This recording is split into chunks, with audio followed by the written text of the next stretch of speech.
Yeah, I'm Bob Lessemun, former detective superintendent, West Midland Police, and I've started to write a few books. One's called Plod Police in Paradise, another one's called The Young Plod, and somebody suggested that I do a video or two just to give you an insight into the stories that I'm telling. Well, let me start off with one that I can remember back in my days as on the regional crime squad, and we were having a series of really nasty, violent attacks, wrap-up robberies, what we call wrap-up robberies, which means they tie the people up, usually in the early hours of the morning, and steal their cash and jewelry, and away they go. They usually masked um, and sometimes armed, usually with a weapon rather than a firearm. But we were having this spate, and we were trying our best to try and find out who was responsible. We had ideas, but we didn't know. And then we got the all important phone call from a guy, I called him Terry, and Terry wanted this man arrested. When he called me up, he said, "You need to lock him up. If you don't lock him up, he is going to kill somebody." And there's no question about that. He will kill. And I said, "Oh, what are you talking about?" And then he connected it to these wrap-up robberies and said, "I think if you pick up the paper or you call Dudley, you'll find out exactly what he's done." So that's what I did. I picked up the paper, front page headlines. There's a lady in hospital, very seriously ill, very nastily attacked, and left battered and bruised beyond recognition. And she lived to tell the tale, but she was an elderly lady, and they stole cash and they stole jewelry, and they made good their escape. This is where Teddy comes in, because he says that after the robbery, and he emphasized after that he wasn't on the robbery, he said after the robbery, the guy committed the crime, a guy called Robert or Bob Tromans, came to his house. The blood was still on his boots. He took his boots off and he scrubbed his boots. And then he left after leaving his Jemmy and his mask and his rally gloves. And he called them rally gloves. And I asked him what he meant by rally gloves. He said, "Well, they got checkered um, patterns on the back of the hands." I said, "Oh, yeah." He said, "Yeah." I said, "And where are they now?" He said, "They're under my shed." I said, "Well, what good are they there?" "That's no good to us, Terry. We won't be able to lock him up because it'll come straight back to you, and then you've got problems." He said, "I know." He said, "But I thought I'd better tell you because, Bob, I'm really, really scared of this guy, and I think you'll do the job a good service by locking him up." I went back to the gaffer. We had a chat about it. We set up a surveillance team, and we made arrangements for Terry to contact him and tell him to collect his gear, which he did. 9 o'clock the following morning, and then we followed him out. And as we followed him out, the phone went. It was Terry. He said, "You got it. It's on board. It's in his red car."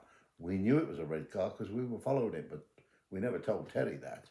He said, "I can tell you something else." I said, "Go on." He said, "He's on his way to Bewdley. He's got a trailer there, a caravan trailer, and that's where he's going to be staying the weekend. So don't. That's where you're going to pick him up. That's the place to pick him up." I said, "Oh, thank you, good job." And all the time we're following Tromans in his new red car, not brand new car, but it was a really nice one. And off we go. We get to Bewdley. We follow him to Bewdley, and true as Teddy says, he goes straight into the trailer park, and we couldn't go in after him because there was a code on the gate, and he locked the gate back up after him. But we soon got into the trailer park, and we spoke to the management, and they pointed out which we thought was his trailer, or which they said was his trailer. We went up there, the vehicle's outside, we banged on the door, and in actual fact, we went in armed. And we went in armed because of previous robberies in the series where there was a gun seen on the plot. And so we went in there armed, and not me personally, but I was in the following vehicles, and I watched it happen. And then banging on this door, "Come on out, come on out, come on out," and nothing happened. No sign of him. And I'm thinking, well, it don't matter because we know he's in there and the gear's in the back, in the boot, in the trunk. We, we'll have him. Anyway, we must have caused so much of a commotion that he's in the adjoining trailer. We got the wrong trailer. And he says, what the is happening here? And literally, the gunman did a 180 and pointed the gun at him and said, you're under arrest. Took him into custody, searched the car, searched the house, searched the trailer. We finished up with recovering the Jemmy, the mask, and the gloves, and we took him into Dudley Police Station. He didn't want to know. He was not going to admit to it. And I've interviewed, I don't know, thousands of people over the years, and usually they'll talk to you. They might not tell you very much, but not Tromans. He lay on the floor of the cell. He put his hands up to his eyes like that, looking at the floor, and that was it. He wasn't gonna come out of the cell, and he wasn't gonna talk. He didn't need a lawyer because he wasn't gonna say anything. Anyway, I decided that we needed to get the job sorted, so I called out forensic, and it isn't very often you call forensic, but I had no direct evidence. I didn't know his fingerprint. I didn't know his blood because we looked for the boots, couldn't find the boots anywhere. And so there we were. We were left with these 3 pieces of housebreaking equipment, but not really enough to charge him with anything. Going equipped to steal, perhaps, but that was even a stretch. A pair of gloves, a balaclava, and a Jemmy. If we're push come to shove, I suppose we could have tried that, but that was not what we were about. Called the forensic out. They examined the scene, examined the point of entry. They came back to me and they said, I got some bad news for you, Bob. I thought, I don't need any bad news. Just give me the good news. He said, there ain't any good news. This Jemmy, this blue Jemmy, did not make the mark on that door. It has been Jemmy, that's for sure. And it's been gemmied with a blue Jemmy. And the blue Jemmy matches the paint of the blue Jemmy that you got. I said, oh, good. He said, but it wasn't that Jemmy. And I said, oh, yeah, it was. He said, no, it wasn't. Come and have a look. And he showed me the marks and he showed me the indentations. And it was obvious it wasn't the right Jemmy. Oh, dear. So I call up Terry and I said, Terry, what's going on? I thought you said he got the Jemmy under the shed. And he said, oh, my God, Bob. Oh, I said, what do you mean, oh, my God? He said, he's taken the wrong Jemmy. He's taken mine. I'll bet you it is. It's still there. And I looked and he said, yeah, it is. It's still there. I said, oh, God, that's no good to us, Terry. I said, we're going to have to get you to give Queen's evidence. He said, I ain't giving Queen's evidence. You've got to be joking. I said, Terry, we have got to put this bloke away. And if you turn Queen's evidence, that's going to put him away. And then leave the rest to us. And he said, well, he'll kill me, he'll get me. I said, he said, you don't know what it's like in jail, Bob. I said, oh, I do. He said, well, I'm not going in solitary and I'm not going to, no. He said, no, you can't do that on me. I said, watch me. Either Queen's evidence or I'm charging you. He said, how can you charge me? I said, the Jemmy under your shed was this Jemmy used on that job.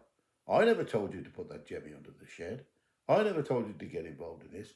You were involved with it and then called me. I said, come on, play the game. Now, I said, I wouldn't do it unless I had to. He said, well, can you get me out of it? I said, well, what I'm going to plan to do is I'm going to slip it out to Tromans that you're the informant. I said, just gently, He said, do you want me to die? Do you want me to die? I said, no, I don't want you to die, Terry. I said, but, if I tell him that, he won't believe me. And he'll be looking for somebody else as the informant.